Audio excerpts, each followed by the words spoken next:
Hello? Hi. Yeah, that's me. Yep, fragrance review channel, that's right. Cafe Nero?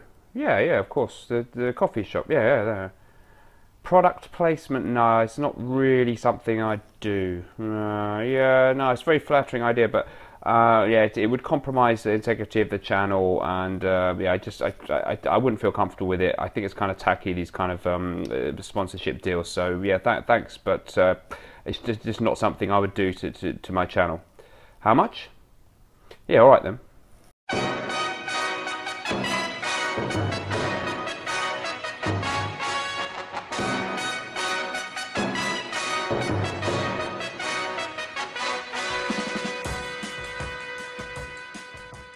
Hello everyone, so today we're going to be looking at 5 unloved and forgotten flankers from some fragrances that we've probably all heard of the originals, but these are flankers that are in most cases, I think all cases, discontinued, but in some cases not too hard to find, some a little bit older than others, and there's some of my favourites. I was looking at my collection, I realised I've got a lot of flankers that are a little bit obscure that I really like. So here are my top 5 that fit into that category. Let me know what you think of them. Here we go. Okay, so first up we've got Habit Rouge Sport from Guerlain. This one was released in 2009 and it is of course a flanker of the original 1966 or was it 65 release Habit Rouge by Guerlain.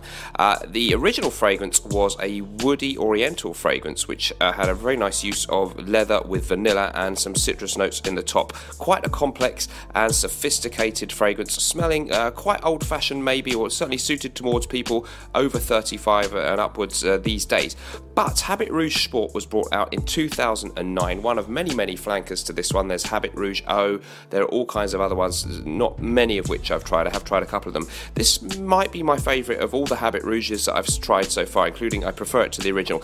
It's got a really nice accentuation of the citrus elements of Habit Rouge. In fact, this is a citrus aromatic fragrance. So we've got pink pepper, we've got lime, orange, and they're very much dominant notes in the opening, but there's a lovely rose note throughout this one, which kind of ties in with the red colour of the bottles. There's quite a lot of florals, including also some jasmine and bamboo in there, which is an interesting note.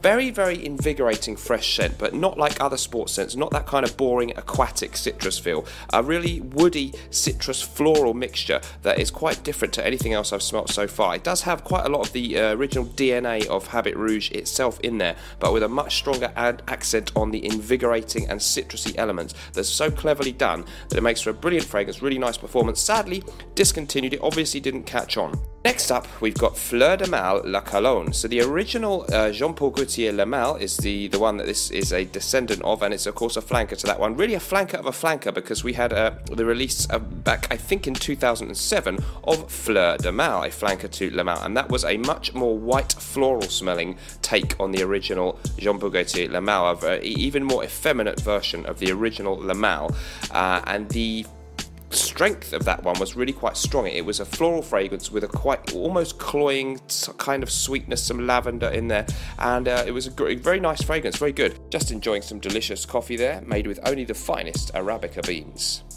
But this La Cologne version is a slightly lighter, more wearable version of that, with a little bit more transparency. It actually reminds me a little bit of Amouage's Reflection Man. So if you like that one, I think this has that same very fresh, clean take on the La Mal DNA, and I actually prefer it slightly to Fleur de Mal, the original. The La Cologne version is not really a weakening or dumbing down of that one, but it's got a little bit more freshness. It's got some neroli and jasmine in there. There's caraway seeds, orange flower, bergamot, lots of lovely fresh notes, some herbals with basil in there, and I think that it's a really clean, crisp, wearable floral fragrance for men, which if you're comfortable with the idea of that, it's really worth trying if you can find it. It doesn't fetch huge amounts of money yet. Next we have Sport de Paco Rabanne. I've mentioned this one before, and Sport de Paco Rabanne came out in 1986, a flanker of course to the original Paco Rabanne Pour Homme, the aromatic fougere from 1973. Sport de Paco Rabanne is a really daring and interesting fresh citrus fougere type fragrance. Some of the notes included in this one are mint, lime, lemon, petitgrain. In the base we have oak moss. Somewhere in the mid there we've got the usual lavender for a fougere, and there's juniper, rose, orris, all kinds of things in this fragrance. Tarragon.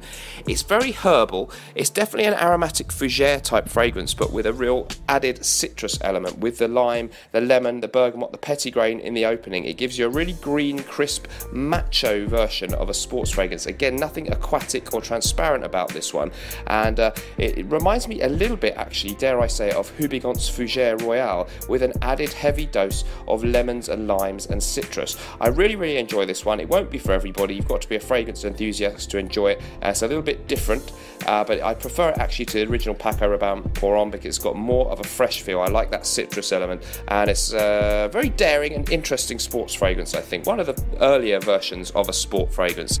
Next up, we've got Paco Rabanne XS Extreme. So XS Extreme or Extreme came out back in the year 2000.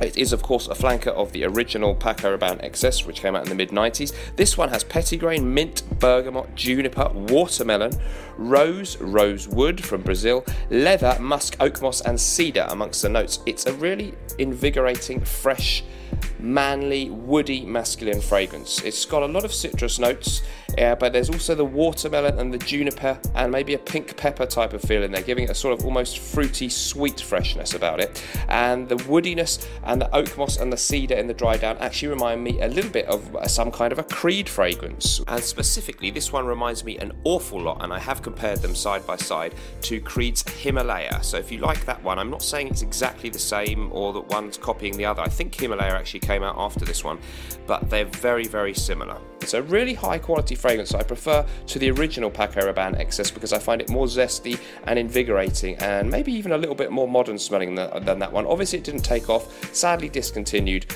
but I really enjoy that one. I got it cheaply in a chemist, and again, I don't think there's many out there, but it hasn't got a hype train, so if you do find one, it might not be hugely expensive. Last but by no means least, it's Body Koros from Yves Saint Laurent, which is of course a flanker of the original Koros. Not so forgotten as some of the others. You do hear a little bit about this now and again, but it's pretty much falling off the radar of the fragrance community, I feel.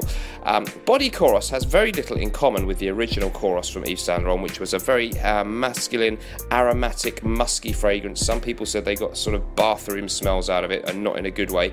So a lot of people found that one not to their liking. It's a real Marmite type fragrance. You either love it or you hate it for most people.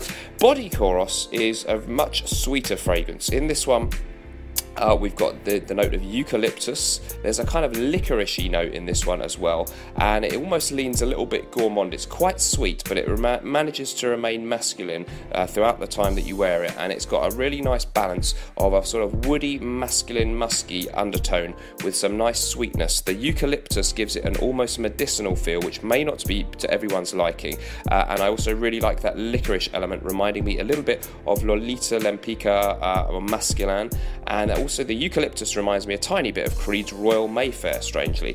Very nice, sophisticated, nighttime, rich, sweet-smelling fragrance, but you might have to be careful and find out whether you like it before you buy it because of that slightly medicinal twist, but I really enjoy that one. So, unjustly forgotten, I think, Body Koros from the year 2000, I think. One of my favourite flankers out there.